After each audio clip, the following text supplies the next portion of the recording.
This is only my 550th time recording this. So, welcome to the show. Now the 501st episode or 551st fucking episode. Because this is literally the 500th time that I've fucking recorded this.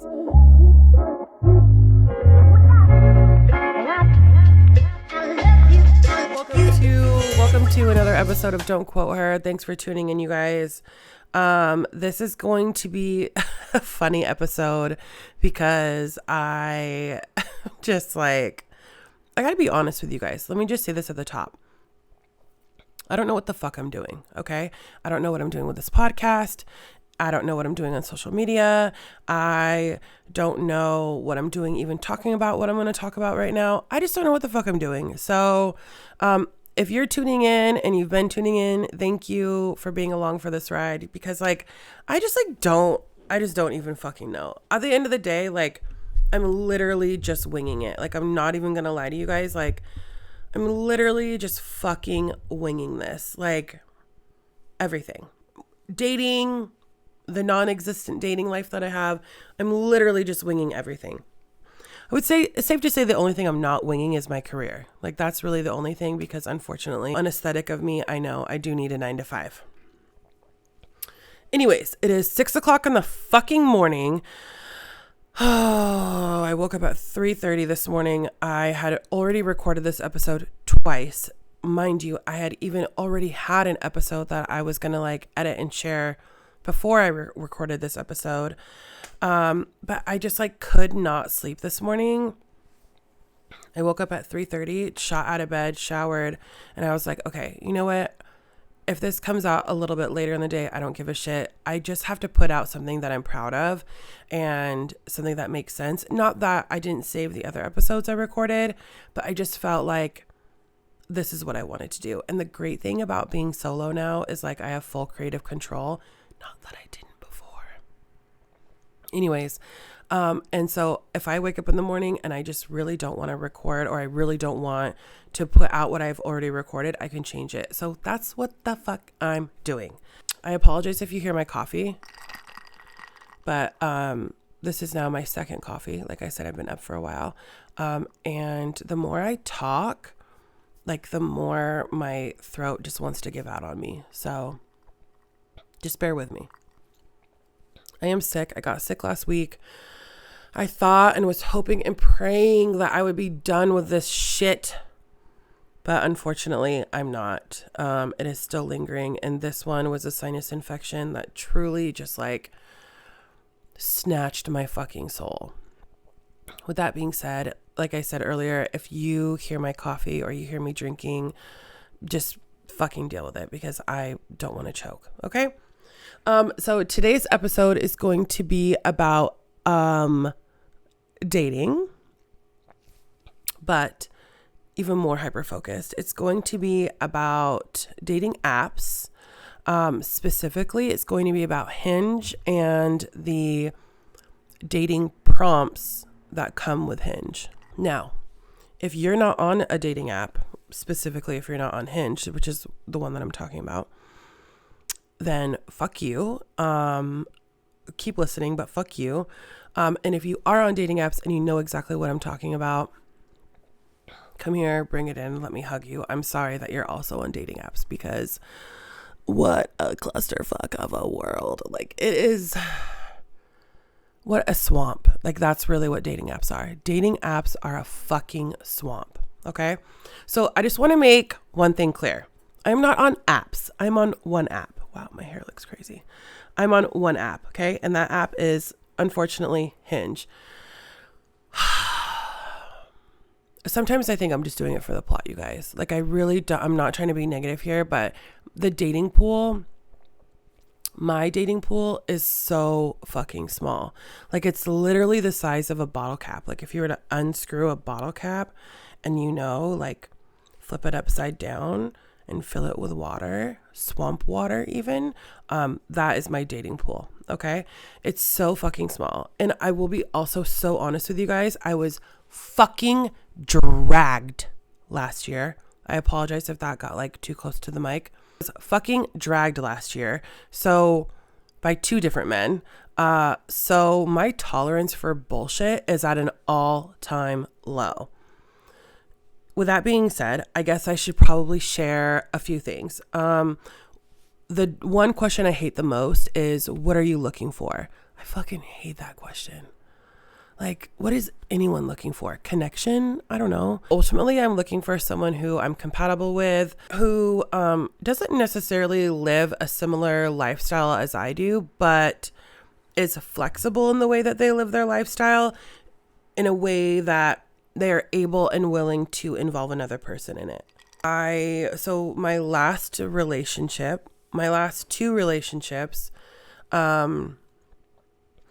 there was no like consistent routine or schedule. Not that I necessarily need someone who is like so regimented. I don't. However, like I do have a morning routine. I have an evening routine. And it would be nice to find someone who has something similar. And I know that sounds like so like nitpicky or like so hyper focused, but I find that it's those small things like that really ultimately affect the way that you mesh lives with someone. You know what I mean? Like, I don't need someone to wake up at 4:00 in the morning with me and go to the gym, but I do want someone who respects it. So when I'm like, okay, it's 10:00 the night before and I need to go to bed, they're like, yes, let's go to bed. You know what I mean? Like, not, no, stay up, or no, let's go do this or whatever. Like, I want someone who respects my schedule, my hobbies, my commitments, and as I would do theirs. And I feel like that's one of the biggest things. So ultimately, yeah, I'm looking for someone who I can mesh lives with, someone who is open and willing and prepared to involve another person in their life. With that being said, I'm not in any rush. And I got to be honest with you guys, as I was even like preparing for this episode, I was like, do I even want a relationship with someone? Like, I don't know. At some point, I feel like you build so much peace post breakup, whether it's a divorce or just a relationship or a situationship ending. You build so much peace and you build up these really high walls, not to like necessarily keep people out, but just to like keep the peace in. And once you find that, or once you get back to that, it's so hard to like risk losing it. We're going to go over Hinge prompts. Now, before I dive in, I wanted to share a little bit of research that I did last night. Well, and this weekend. I went down, does anyone ever go down rabbit holes? Like, you're on social media and you, like, one rabbit hole I go down all the time. Like, if you were to go on my For You page, it's literally, right now, it's literally fall fashion, sharks, recipes, a lot of like dating stuff, because I've, like my phone knows that like that's what I've been looking for.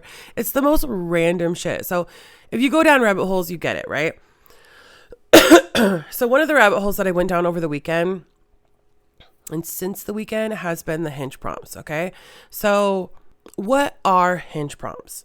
Hinge prompts are those little sentence starters that when you're creating your dating profile, you essentially choose the ones that you want. And there's like different categories you can choose from, and you get to share a little bit of like a tidbit of information about yourself, right? So one thing about these Hinge prompts that I realized is, I feel like if you are really genuinely trying to find a connection with someone, or these Hinge prompts are important.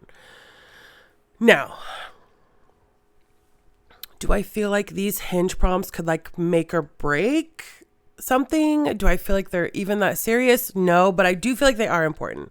Okay, so here's what I noticed when I was doing a little bit of research about these Hinge prompts. Okay, one, women are in a hurry to get off the app. Like, not in a hurry to get off the app in general. Yes, of course, we all are.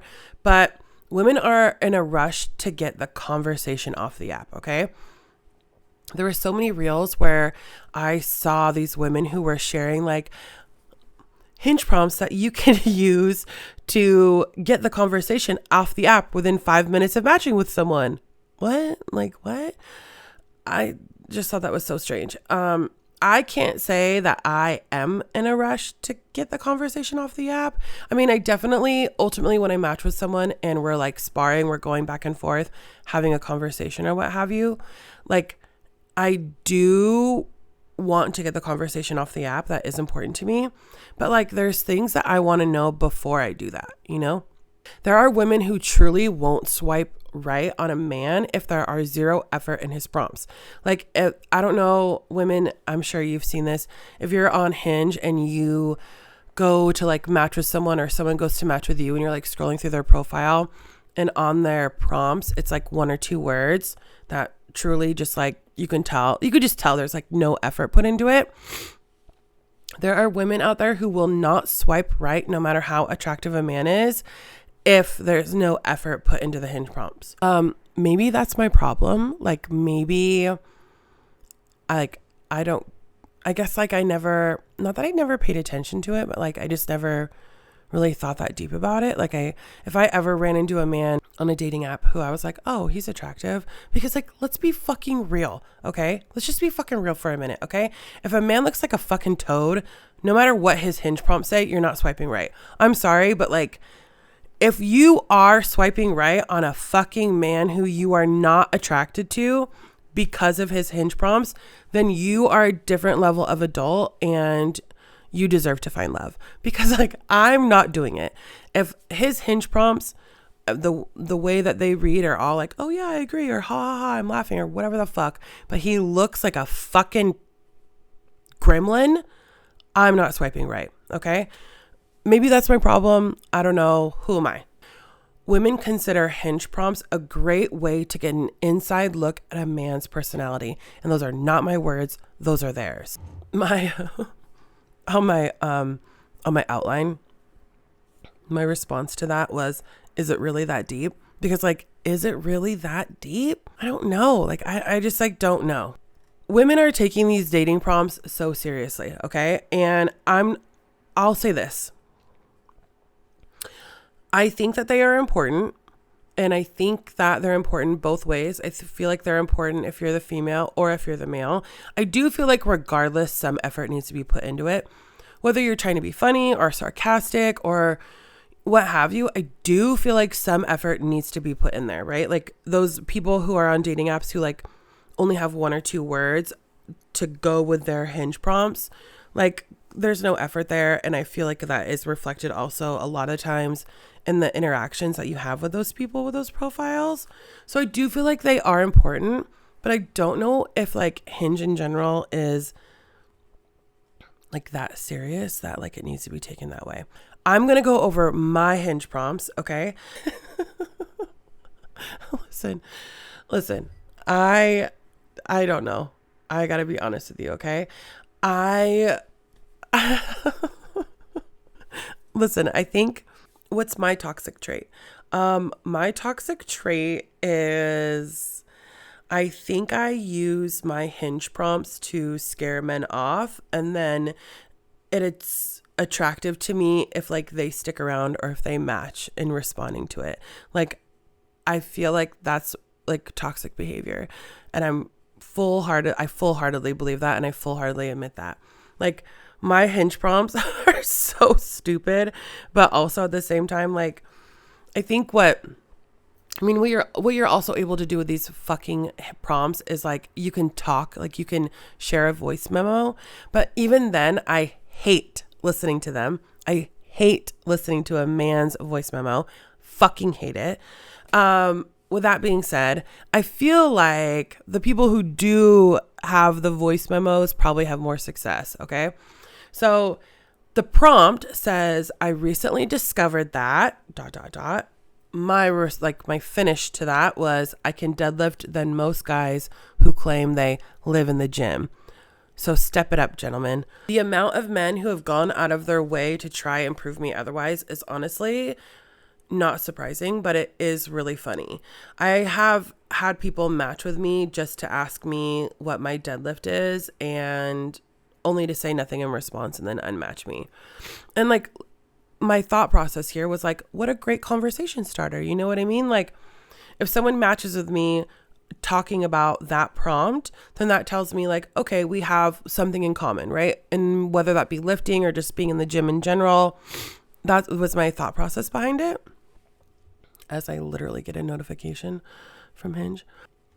If there's one thing about men, like y'all literally take shit so literally, and you take shit so like, instead of using it as an opportunity to like put your best foot forward, it's like you make it a competition. And that is so frustrating for me. And it's so frustrating for women. Like, it's wild to me that men match with me just to tell me what they're lifting and then like don't have a conversation about it or don't have a conversation surrounding it. And it's also wild that men match with me and ask me to go on a gym date. And this is why I don't do this shit anymore. I don't mind going to the gym with someone. I love actually having a lifting buddy, especially someone who, like, we don't have to lift together, but like just going together and seeing each other while we're lifting. I love that. What I hate is like how men make it competitive when it doesn't need to be competitive. And that's why I won't do gym dates anymore for like a first date. Like, I've done first date gym dates where we'll go and we'll lift, and literally it is like not only so uncomfortable because when I'm in the gym, like I'm not there to look cute. I'm not there to really do anything but like throw around some heavy fucking weight. So it's really frustrating for me when like I am not able to do that. One, because you're talking so fucking much, or two, because you're trying to make it a competition. And then I'm sitting there looking at you like, what are you doing? You know what I mean? And it's also like an ick when we go to lift. Okay. Let's just say like we're doing legs, which most men, if they have their choice, are not choosing legs, which is why I do, because it's hysterical. And it's an ick for me if we're going to go lift and you grab 20-pound dumbbells and you start doing RDLs with 20-pound dumbbells. Like, that's an ick and it's not cute. My second prompt is, the best way to ask me out is ... My response: just ask, be a gentleman, pick a day, a time, and a place. Women like a man with a plan. Hear me out. I did this out of the kindness of my heart because I feel like some of y'all just like don't know what the fuck you're doing and don't understand how easy it is. I will say that this has actually worked, but like another toxic behavior of mine. It has actually worked, but the ones that it's worked with, I'm like, no thanks. Now, I will also say the number of men, and anytime I get a response like this, I always think about those memes that I see on social media of men in like princess gowns. Because a lot of times I get responses where it's like, well, we like to be taken out on dates too. Please fuck off.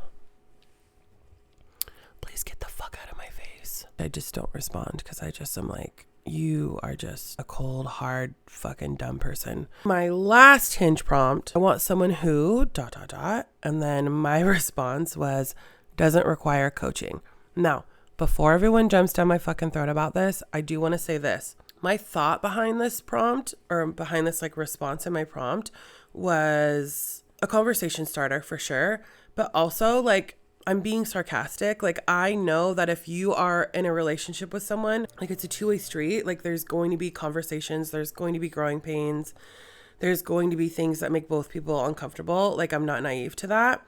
But the amount of men, 22, 23, and 24, have replied to this prompt telling me that they don't need coaching.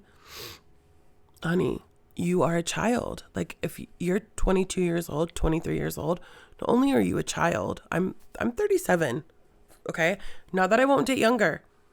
It's not my favorite. And I don't think I've ever been in like a committed thing with a younger person.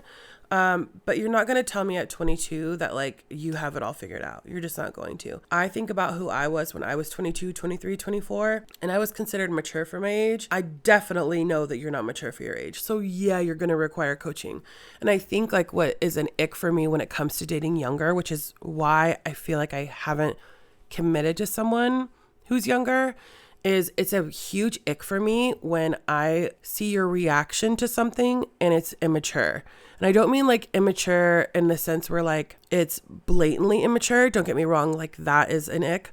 But where it's like, I don't know, I can't articulate it. Where it's like your response to something is just like not how a grown man would handle something. You know what I mean? I feel like a grown adult would probably be quiet and like take the high road or what have you.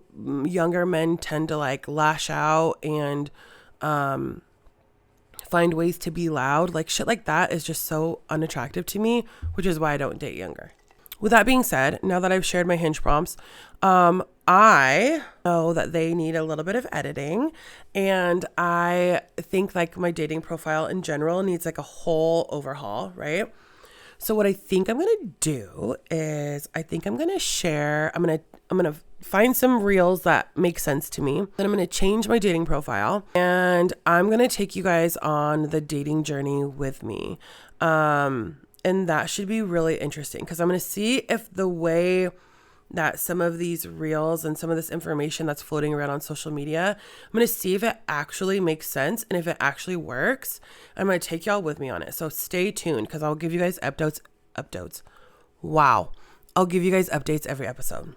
With that being said, looking at my Hinge prompts, obviously, like you can tell, there's like a lot of sarcasm.